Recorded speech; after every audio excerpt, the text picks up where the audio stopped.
say happy Thanksgiving to all our family, friends, loved ones, all our Mizzou Tiger fans out there, and future Tigers out there as well. Obviously, Caleb Grill went down. We're awaiting results of a CT scan. Whenever you have a head or neck injury, you want to be precautious and have some caution with that. And that's what that was all about, making sure that he was okay.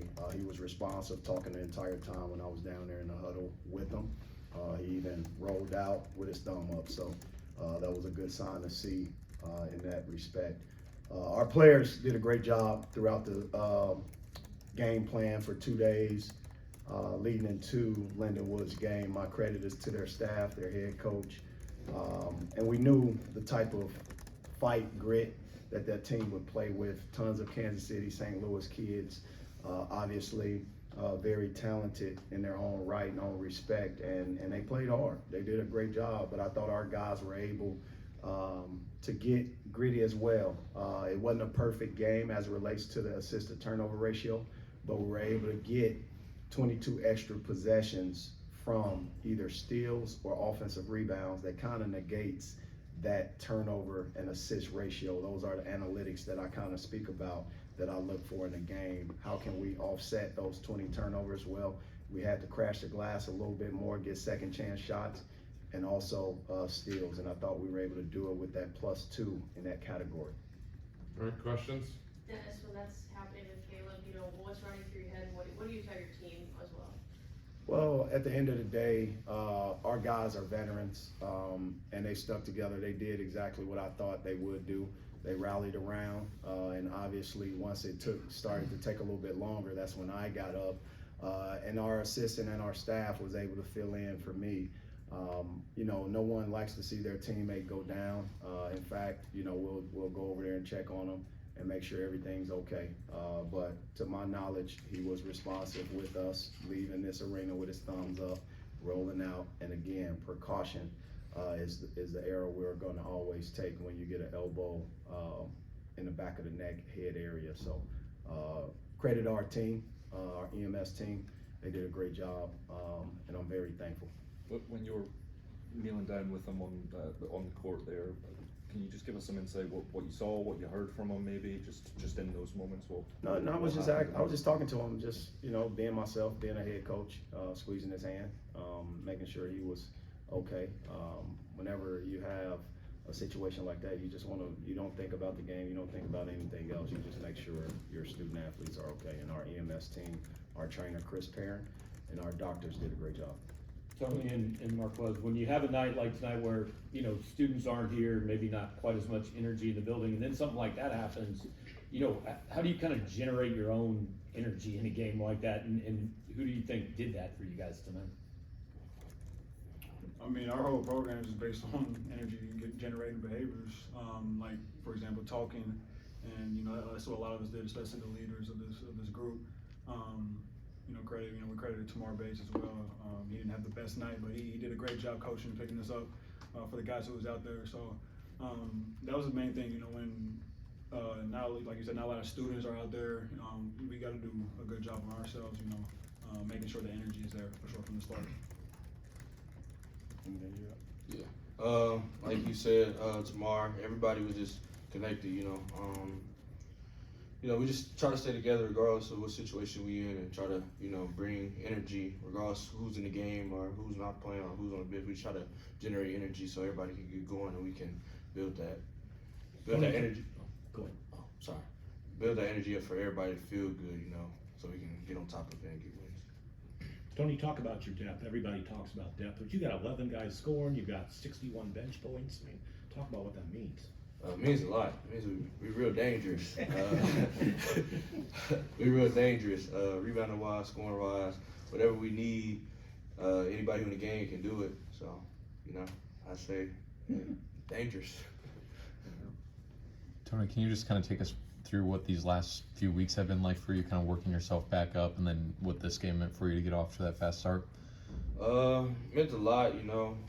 Had some battles early, you know, trying to figure out my situation, but, you know, I just kept sticking with it, grinding, figuring out ways to, you know, stay in game shape and you know, get healthy. And, you know, today felt a little good, run up and down the floor. Feeling a little good, feeling like myself again, more and more every day. So just keep doing what I'm doing, getting treatment and, you know, doing what I do. Is it hard, Tony, to move into a situation like this? Is it difficult? New team, new environment, new everything? How tough is that? To me, it's really not tough. I know a lot of players on these teams before I even came here, so it's kind of like I knew Quez, I knew him, knew a lot of people. So it's kind of just like molding that relationship with me playing with you guys, talking to you guys during the game, even though it's a competitive nature. It was just, you know, more of, you know, getting to know everybody individually and together, and, you know, it kind of wasn't really hard. It was easy to settle in and, you know, call these guys my brothers.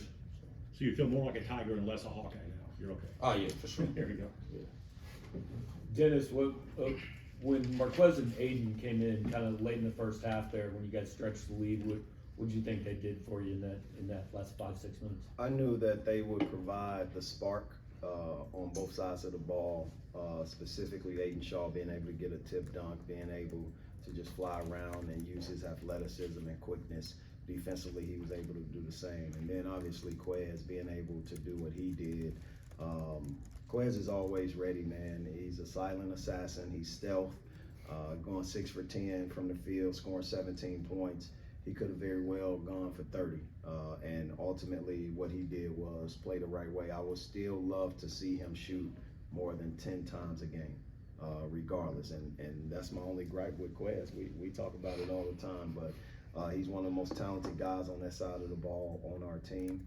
And he's a catalyst as it relates to being able to have a team be #1 in bench scoring in the country, and I think that's where we're unique.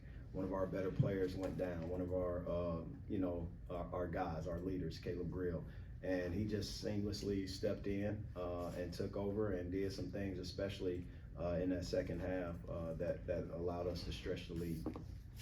Coach, 9 free throws for Tony tonight. Is that the brand of basketball that you kind of expect from him? Is that something that you see this team might be able to make a strength this season behind Tony's a very talented player. He's unique.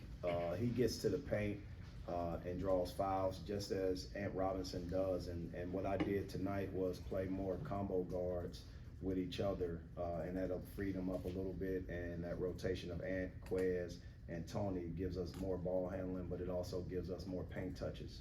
And that's why I went with that group. You look at his ability to go downhill, find assists, find shots for other teammates, and I'm just thankful that he's allowed himself to be patient and work through, his situation and keep getting treatment. And that's just letting you know how much of a veteran he is, because he's doubling up on his treatments and doing certain things, and he's not missing a day. And that can be frustrating to a young player without a doubt, but he's just been steady. And he's kept his head in the right direction and kept coaching the guys and coaching the team.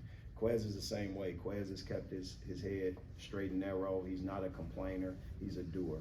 Whatever his team needs, that's what he does. And he takes care of business on and off the court. And I'm just thankful. And I said to all of our team today, I just thank them in this holiday season. Be thankful for what you have, not what you don't have, not what you want. Be thankful for what you have in your life. And I told them how thankful I am of them for allowing me to be their head coach at this institution, and also for believing in me with their dreams and allowing my dreams to also be in their hands and their dreams to be in my hands. I thank them, and I want to publicly thank their families for their support, because they too allow me to be in their lives, and I'm just appreciative for all of our fans, our friends of the program, and our fans that showed up. I'm thankful to be the Witten family's head men's basketball coach in the city of Columbia, and this is home for me, and I'm thankful for all those relationships I've built and continue to build. Marques, coach wants you to shoot more. Are you okay with that? More than 10 shots? You're okay with that, aren't you? Of course, that's a lot of people say it's a good problem to have. Yeah. So, whatever he does, I'm gonna do it. So, but yeah, we're gonna work on that for sure. Any other questions? Dennis, real quick, just because I don't know if we'll talk to you again before the next game. Is it any different, special for you at all to come up playing your alma mater next time you play? No, I mean, I would say I live in a moment. I think you guys know that about me. I don't look too far ahead of things nor too far behind. What I do know is at the end of the day, I don't play the game anymore. I do have my degree from University of California. I also have my master's from Florida State University.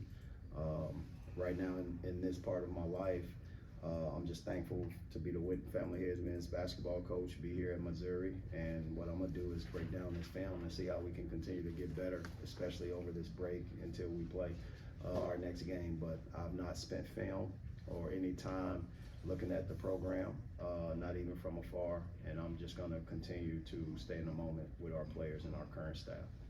Coach, you talk about trying to bring energy back after Grill's injury, and Aiden Shaw did that with a putback near the end of the first half, and then Trent Pierce had a few explosive plays in the second half. Can you talk about those two players' impact and how they were able to contribute to the scoring surge? Yeah, I think when you look at Trent Pierce, boy, has he grown up. Just think about a couple months ago, he was just a freshman, eyes big, deer in headlights. And to see his confidence soar the way that it has is an important part of our team. And what he's doing is recovering from his mistakes, because basketball is not perfect. And what you see is him allowing himself grace, whereas as a freshman, he had that identity of trying to be perfect. And he just knows now how to play through mistakes, and he allows his teammates to coach him before he tries to coach himself. He tries to allow me to coach him before he coaches himself, and you just see maturation. The other was Aiden Shaw.